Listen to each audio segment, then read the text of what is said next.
Okay, so again, it is on question number 1, it is one single term, that's 6x squared y is one term, and then the 4xy to the third is a second term. And we're going to multiply those two. Now, I'm not really distributing, but I'm going to be thinking about it in parts, starting with the coefficients. The coefficients are the numbers in front. So I got to multiply 6 times 4. What's 6 times 4? 24. And then I have x's that need to be multiplied and y's that need to be multiplied. Again, I'm not really distributing. I'm just thinking about them one part at a time. So if I multiply x squared times x to the first, that gives me x to the what? Third. And that just goes next to the 24. And then if I multiply a y to the first times a y to the third, that's going to give me a y to the fourth. Okay, so again, it's just one term by one term. I'm just thinking about the parts a little individually so that I don't have to keep it all in my head at the same time. Does that make sense? Okay. Whereas in question number 2, I have my 5x squared out front. That is one single term. But then I need to multiply it by 3x to the 5th minus x to the 3rd plus 7x minus 4. That's 4 single terms inside of those parentheses. So in this case, we essentially just distribute. Okay, again, this is nothing you haven't ever seen before. So we're going to start by multiplying those two together. A positive 5x squared and a 3x to the 5th. If I multiply those together, what do I get? 15x to the 7th. Perfect. Okay. And then we're going to multiply again. Do these ones not have to be in order? Yeah, they do. They do? Mm-hmm. Once you multiply them, yeah, you want to put them in order. All right, then I'm going to multiply that 5x squared times what kind of x to the third is that? Negative. A negative. So 5x squared times a negative x to the third is a negative 5x to the 5th. And we're going to keep going until we have multiplied that 5x squared by every term inside the parentheses. You notice I'm drawing my little curves just so I can keep straight with what I'm doing. If you'd rather use your fingers because you don't want to draw all that on your paper, you can. Or if you can keep it straight without doing that, that's perfectly fine too. So I'm going to multiply a positive 5x squared times a positive 7x, which is going to give me a positive 35x to the third. Yep. And then we're going to multiply that positive 5x squared times that negative 4, which is going to give me a negative 20x squared. Yep. And then I would check to see, do I have any terms that I can combine, first of all? Do I have any like terms up there? No. And then I would just double check to make sure it's in standard form, starting with the highest degree. Is that written in standard form? Yes. So that is all I have to do there.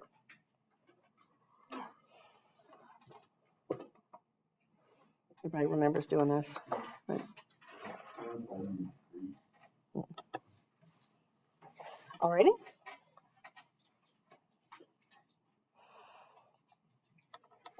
Take a minute, write down number 3. And we have done all of this before. Well, not in here, but you have done all of this before. We're just trying to refresh since it may have been a while.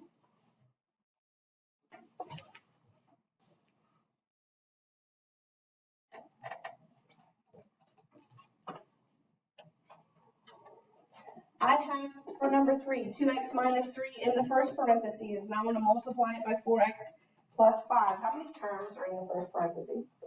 2. That's called a binomial. And then the same thing in the second parenthesis is another binomial. How many of you have heard of FOIL? Okay, first, outer, inner, last.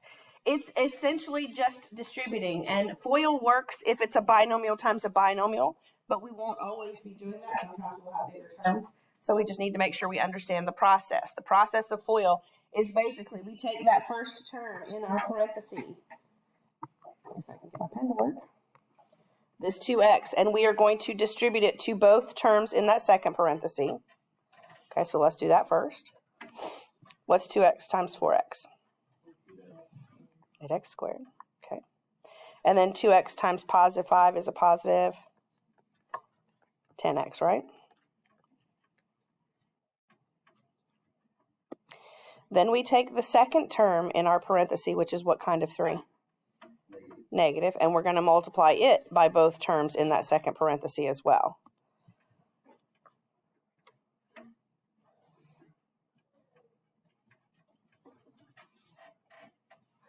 So negative 3 times 4x is going to be a negative 12x. And then a negative 3 times positive 5 is a negative 15. And then once you do your distributing or your FOILing process, okay, I don't really call it FOIL much because we're going to be dealing with more terms. Combine your like terms and write it in standard form. Do I have some like terms here? Yes. So we're going to take in the 8x squared comes down because it doesn't have anybody to join with it. And then I'm going to add my positive 10x and my negative 12x to give me a negative 2x. And then I'm going to bring down that negative 15 because it also doesn't have anybody to combine. Does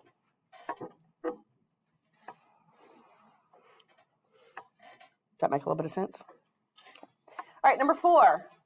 Very similar, except for I have a binomial in the first parenthesis, but in that second parenthesis, I have 3 terms. I have an x squared, a negative 2x, and a positive 3. The process is the same. We take the first term in the first parenthesis. We multiply it by every term in that second parenthesis. There's just an extra one this time. And then we take the second term in that first parenthesis, and we multiply it by every term inside of the second parenthesis. So we're going to start with that 2x. And we are going to take that 2x and we are going to distribute it to every one of those terms in the second parenthesis. So we're going to go to x squared. What does that give me? 2x to the third. Then we're going to take that 2x and we're going to multiply it by a negative 2x, which is going to give me a negative. Then we will take that 2x and we will multiply it by that positive 3, which is just a positive 6x.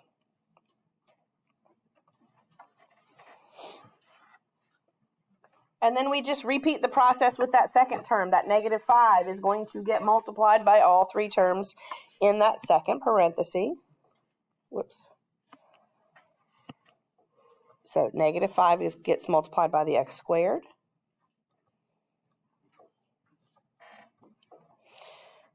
Negative 5 gets multiplied by negative 2x.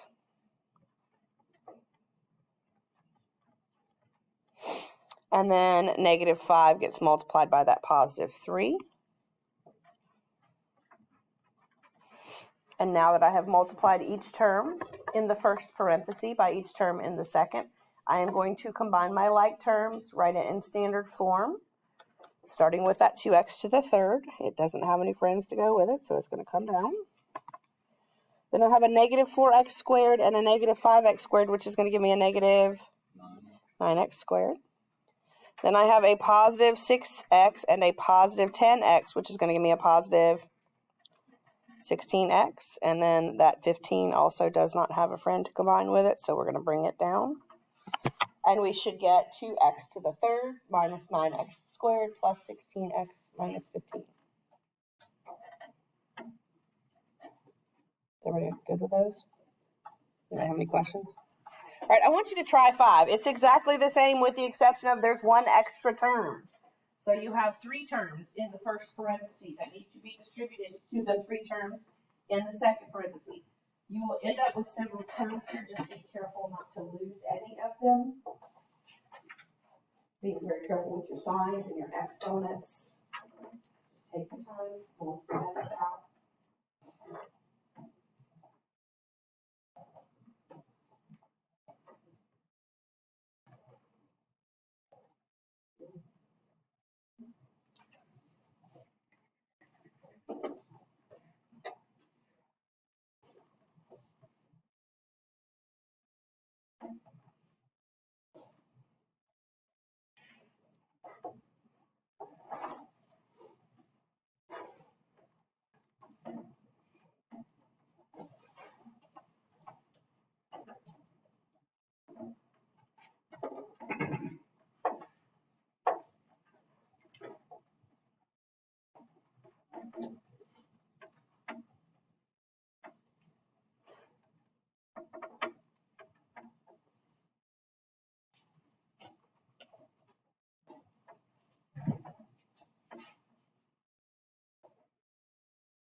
Okay, again, I'm going to take each term in the first parenthesis. I'm going to distribute it to each term in the second parenthesis.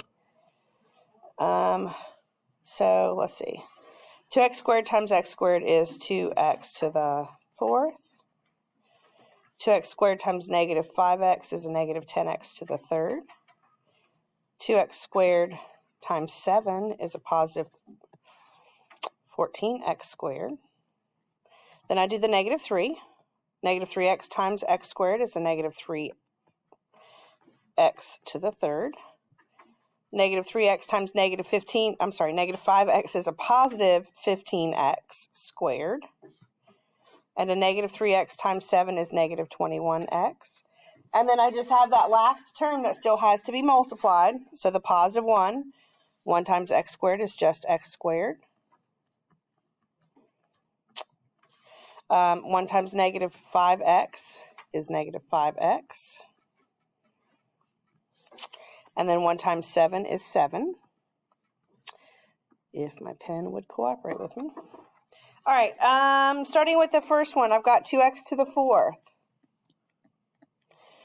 And then I have a negative 10x to the third and a negative 3x to the third, which gives me negative 13x to the third. Then I have a positive 14x squared, a positive 15x squared, so that's 29. But then I have that one more out here, so that's going to give me a total of 30x squared. I have a negative 21x and a negative 5x, which gives me negative 26x. And then bring down that 7. So that should be what we have, which is what I saw on most everybody's paper when I went through. Is everybody good? I got like 2 more. I'm going to skip the next one because I don't feel like we need to do it. So you can just call that 6 if you want to.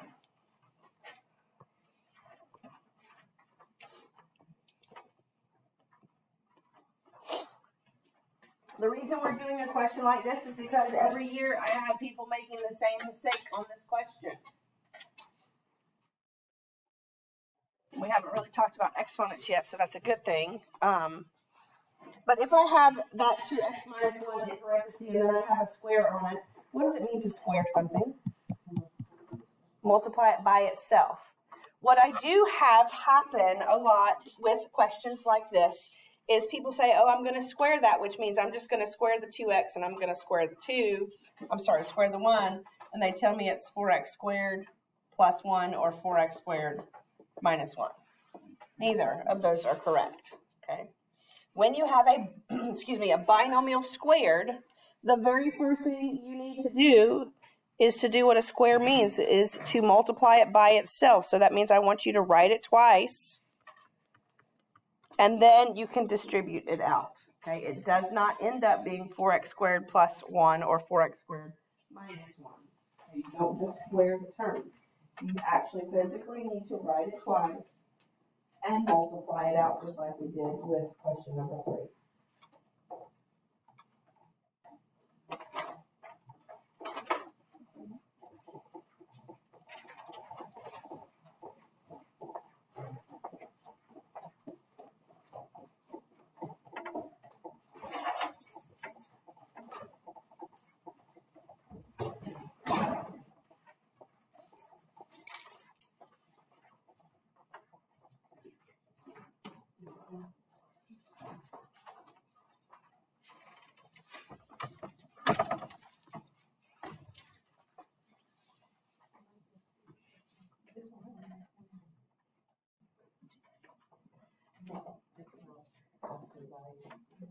Four is 4 away from 0, right?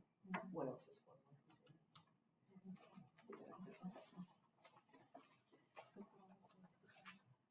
0? Because it's inside the absolute values. All right, and then so we just distribute like we did before.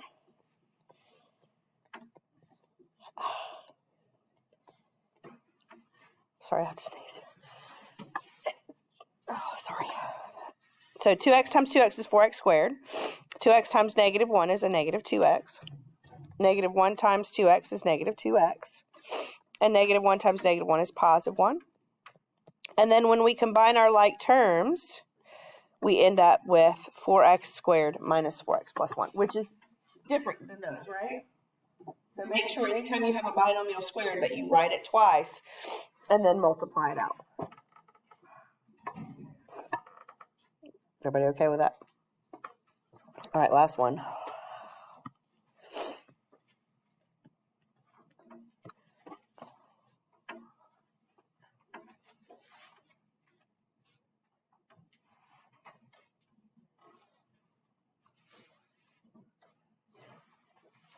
This time I have x plus 2 in parentheses, but it's raised to the what power? To the third. So how many times should I write it? 3 times. And then I want to talk to you about something before I let you get going.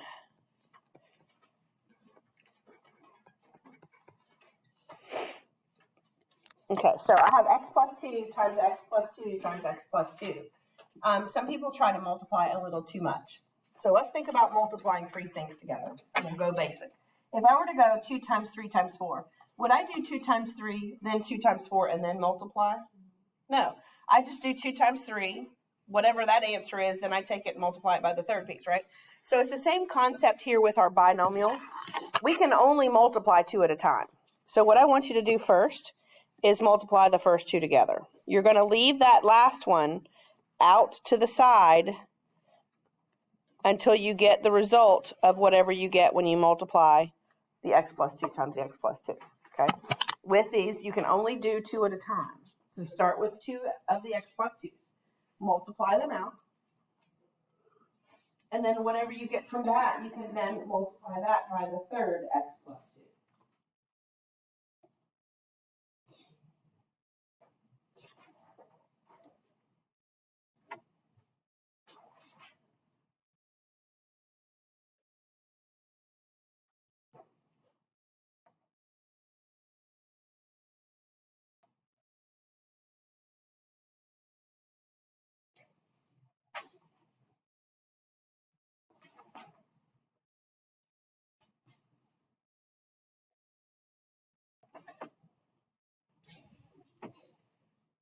We combine the like terms first. You can, but you don't have to. So that's your choice. I usually do just because it makes it less to multiply.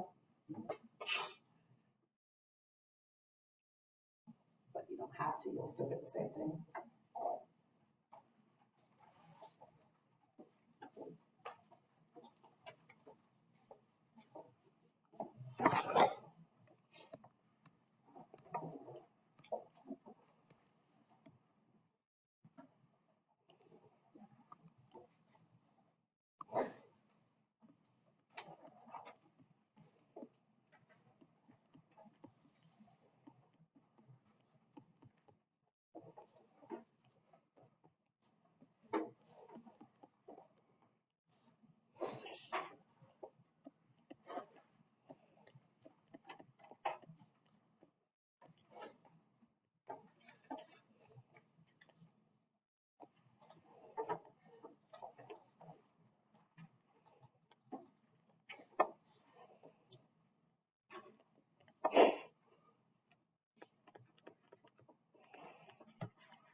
So I like to, once I multiply x plus 2 times x plus 2, I personally like to combine my like terms just because it's less to multiply in the end. So I multiplied, I distributed everything out. I got x squared plus 2x plus 2x plus 4. And I combined that to get the x squared plus 4x plus 4. Does everybody understand where that came from? And now I need to take that result, that x squared plus 4x plus 4, and I need to multiply it by that third x plus 2. Again, it's just distributing each term in the first parenthesis to each term in the second parenthesis.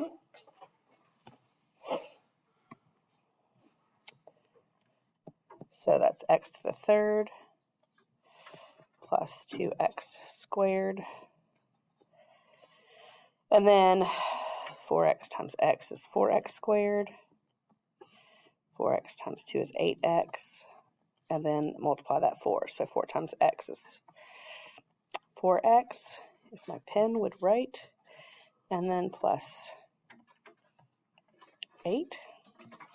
And then to combine my like terms, writing everything in standard form, I get x to the third. I have a positive 2x squared and a positive 4x squared, which gives me a positive 6x squared. I have a positive 8x and a positive 4x, which gives me a positive 12x. And then bring down that plus 8. And that should be what our answer looks like. Okay, so don't try to multiply 3 things at once. Take 2, multiply those, and then that result gets multiplied by the third piece. Anybody have any questions? Okay.